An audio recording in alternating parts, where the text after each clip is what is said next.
अल्लाह का हुक्म क्या है, फजर का वक्त हो गया नमाज पढ़ो। नफ्स का हुक्म क्या है, सो। आपने इताअत की नफ्स की, आपका मुता कौन हुआ, नफ्स। और अल्लाह की मासियत में हुआ कि उसके हुक्म के ताबे हुआ, तो आपका नफ्स क्या बन गया, आपका खुदा, माबूद। क्या गलती है इसमें? इस शिर्क को पहचानिए जरा, कौन बचेगा आप? बात समझ रहे? कुरान से सनद चाहिए।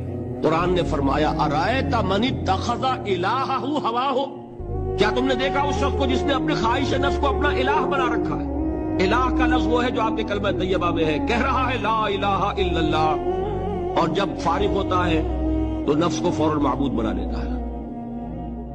अरायता मन इत्तखज़ इलाहहु हवाहु, क्या तुमने देखा उस शख्स को जिसने बना लिया अपनी ख्वाहिश नफ्स को अपना